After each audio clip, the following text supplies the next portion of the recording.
ሰላም ጣናይ ሃበለይ ክቡራት ሰማዕትና ሎሙውን ከም ወትሩ ዝተፈላለዩ ዜናታትን ጸብጻባትን ሒዝናልኩም ቀሪብና ኣለና ክሳብ መወዳእታ ምሳና ክትጸንሑ ብኽብሪ ንዕድም ሕወሓት ምስ ኤርትራ ዝገብሮ ጽምዶ ከም ዘይላ ኣገዳሲ እንተኮይኑ ግን ወታደራዊ ጽምዶ ከም ዝገብሩ ገሊጹ ምክትል ኣቦ ወንበር ሕወሓት ምክትል ፕሬዝዳንት ክልል ትግራይ ኣቶ ኣማኑኤል ኣሰፋ ምስ ሬድዮ ፍራንስ ኢንተርናሽናል ትማሊ ምሸት ኣብ ዘካይድዎ ቃለ መሕተት ሰራዊት ፌደራል ስምምዕነት ፕሪቶርያ ጥሒሱ ዕጡቃት ኣብ ዙርያ ትግራይ ይዕጥቕ ከም ዘሎ ዝበሉ ኮይኖም ከበድቲ ኣጽዋር ዝዓጠቐ ሰራዊት እውን ኣብዚ ሕጂ እዋን ናብ ትግራይ ብበዝሒ ይጓዓዝ ኣሎ ኢሎም ኣቶ ኣማኑኤል ኣሰፋ ሰላማዊ ፍታሕ ከም ዝደልዩ ዝገለጹ ኮይኖም ብመሰረት ስምምዕነት ፕሪቶርያ ነቲ ውዕል ጥሒሱ ምስ ኤርትራ ጽምዶ ትገብሩ ኣለኹም ተባሂሎም ንዝተሓተቱ ክምልሱ ከለዉ ኣብዚ ሕጂ እዋን ምስ ኤርትራ ጽምዶ ርክብ የብልናን ዝበሉ ኮይኖም እንተኾነ ግን ውግእ እንተደኣ ተላዒሉ ምስ ኤርትራ ጽምዶ ናይ ምግባር መሰል ኣለና ንነብስና ክንከላኸል ምስ ድላይና ወታደራዊ ጽምዶ ምግባር መሰል ኣለና ኢሎም እቲ ሬድዮን ኣቶ ጌታቸው ረዳ ብዛዕባ ጽምዶ ዝሓተተ ኮይኑ ኣማኻሪ ቀዳማይ ሚኒስትር ኢትዮጵያ ኣብይ ኣሕመድ ኣብ ጉዳያት ቀርኒ ኣፍሪካ ዝኾኑ ኣቶ ጌታቸው ረዳ ድማ ኤርትራ ኣብዚ ሕጂ እዋን ንሕወሓት ጥይት ተቕርብ ኣላ ኤርትራውያን እውን ውግእ ናብ ደቡብ ክሰፍሕ ይደልዩ ኣለዉ ምክንያቱም ኣብ ደቡብ ምስ ኢትዮጵያ ውግእ ክካየድ ኣይደልዩን እዮም ብምባል ሕወሓት ምስ ፋኖ ክጸምድ ካብ መንግስቲ ኤርትራ ትእዛዝ ተዋሂብዎ ኣሎ ብምባል ኣጽዋራት ካብ ኤርትራ ናብ ትግራይ ይኣቱ ኣሉ ድማ ኢሎም ደቡብ ሱዳን ኣብ ሓድሽ ጎንፂ ኣትያ ከም ዘላ ተገሊጹ ስምምዕ ሰላም ደቡብ ሱዳን 2018 ኣብ ከቢድ ሓደጋ ምፍርራስ ከም ዝርከብ እታ ሓዳስ ሃገር ናብ ሙሉእ ኩናት ሕድሕድ ክትምለስ ከም እትኽእል ስጋኣታት ከም ዝተልዓለ ሰበስልጣን ሕቡራት ሃገራት ኣባላት ባይቶ ጸጥታን ኣጠንቂቖም ምክትል ዋና ጸሓፊ ስርሒታት ሰላም ዣን ፒየር ላክሮስ ንቤት ምክሪ ጸጥታ ኣብ ዝሃብዎ መግለጺ ኣብ መንጎ ቆወምቲ ፈረምቲ ስምምዕ ሰላም ዳግማይ ወጥሪ ሰፊኑ ብምህላው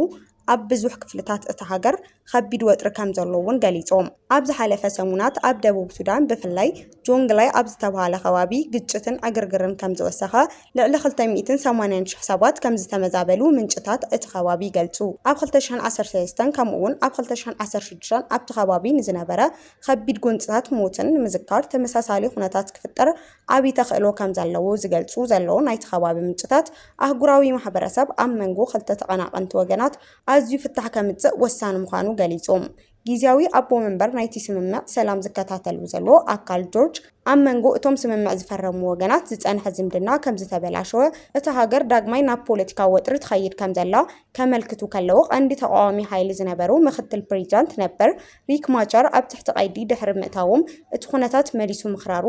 ኣነጺሮም ኣለዉ ወኪል ሕቡራት ሃገራት ኣብቲ ከባቢ ንኩነታት ደቡብ ሱዳን ኣመልኪቶም መራሕቲ እታ ሃገር ልዑል ምትሕብባር እንተዘይገይሮም እታ ሃገር ናብ ጸድፊ ትኸይድ ከም ዘላ ክሕብሩ ከለዉ ኣባይ ብሪጣንያ ብወገና ነቲ ብ3 ለካቲት ኣብ ልዕሊ ሆስፒታል ሜዲሰንስ ሳንስ ፍሮንቲር ዝተፈጸመ መጥቃዕቲ ብምዃን መጥቃዕቲ ብቕጽበት ደው ከብል ጸዊዑ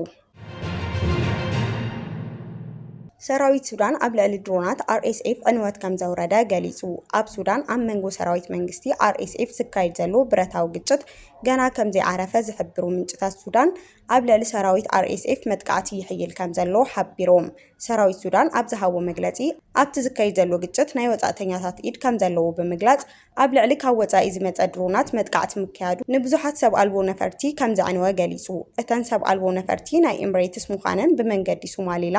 ብመንገዲ ሶማሌላንድን ኢትዮጵያን ኣቢላን ናብ RSF ዝበጽሓ ምዃነን እውን ዝሕብር ናይቲ ሃገር ወገናት እተን ድሮናት ኣብ ልዕሊ ሲቪላውያን ረድኤት ወገናት መጥቃዕቲ ክፍጽማ ከም ዝጸንሐ እውን ገሊጾም ናይ ፌደራል ሰራዊት ኢትዮጵያ ምንቅስቃስ ኣብ ኣምሓራ ክልል ዘይርጉእ ኩነታት ይፈጥር ከም ዘሎ ተገሊጹ ሓይልታት ምክልኻል ኢትዮጵያ ካብ ገለ ከባቢታት ክልል ኣምሓራ ተንቀሳቒሶም በምህላዎም ኣብቲ ከባቢ ጸጥታ ከም ዝጎደለ ውድብ ብሄራዊ ምንቅስቃስ ኣምሓራ ገሊጹ ብሰንኪ ኣብ መንጎ ፌደራል ሰራዊትን ሰራዊት ፋኖን ዘሎ ግጭት ዓውደ ኩናት መሊሱ ዘሎ ክልል ኣምሓራ ምስ ምህላው ሓይልታት ምክልኻል ኣምሓራ ተረጊጾም ጸንሑ ከባቢታት ምስ ምንቅስቃስ እታ ሰራዊት ውሕስነት ተሳኢንዎም ከም ዘሎ ናይቲ ከባቢ ምንጭታት ይገልጹ ኣብ ገለ ክፍልታት ዞባ ኣምሓራ ብሰንኪ ዋሕዲ ጸጥታ መሰረታዊ ናብራ ተሓሪሙ ከም ዘሎ ዝሕብር መግለጺ እቲ ውድብ እቲ ኩነታት ህጹጽ ፍታሕ ዝደሊ ምዃኑ ገሊጹ እዚ ከምዚ ኢሉ ከሎ ሓይልታት ኣምሓራ ፋኖ ኣብ ልዕሊ ጎንደር ጎጃምን ወሎን ሰፊሕ መጥቃዕቲ ወስዱ ከም ዘለዉ ይገልጻሉ። ሓይልታት ፋኖ ኣብ ልዕሊ ፌደራል ሰራዊት ዝወስድዎ ስጉምቲ ነቲ ከባቢ ላዕለዋይ ኢዱ ክሕዝ ከም ዝኽእል ዝጠቐሱ ምንጭታት እቲ መጥቃዕቲ ንገለ ከባቢታት ኣብ ትሕቲ ቁፅፅሮም ከእቱ ከም ዝኽእል ይንገር። ብመሰረት ምንጭታት እቲ ከባቢ ኣብቲ ከባቢ ኩናት ይቕፅል በምህላው እቲ ኩነታት ናበይ ገጹ ከመርሕ ርግጽ ከም ዘይኮነ ክሕብር ከሎ ሰራዊት ፌደራል ናብቲ ምስ ትግራይን ዓፋርን ዘዳው ከባቢታት የጓዓዝ በምህላው ኣብቲ ከባቢ ሓጓፍ ተፈጢሩ ከም ዘሎ ይገልጹ። ብሰንኪ ትራምፕ ኣቦ ንጓሉ ከም ዝቐተለ ተሓቢሩ። ኣብ ቴክሳስ ኣሜሪካ ሓንቲ ብዛዕባ ዶናልድ ትራምፕ ምስ ኣቦኣ ክትከራኸር ፀንሐት ጓል ኣንስተይቲ ብጥይት ከም ዝተቐተለት ተሓቢሩ። እታ ግዳይ ሉዊስ ሃንሰን ትበሃል ኮይና ካብ ዓዲ እንግሊዝ ብምምጻእ ኣብ ኣሜሪካ ክትቕመጥ ዝጸንሐት እያ። ትራምፕ ኣብ ጉዳይ መሰል ደቂ ኣንስትዮ ዘለዎ መርገጺ ብምንቃፍ ምስ ኣቦኣ ክትመላለስ እንከላ ብሰንኪ እቲ ዝተፈጠረ ክትዕ ኣቦኣ ተኪሱ ከም ዝቐተላ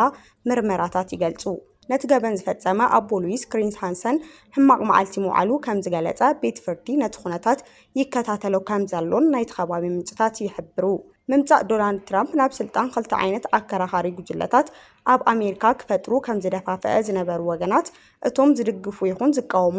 ዓቃቡ ኣተሓሳስባ ከም ዘለዎም ይንገር።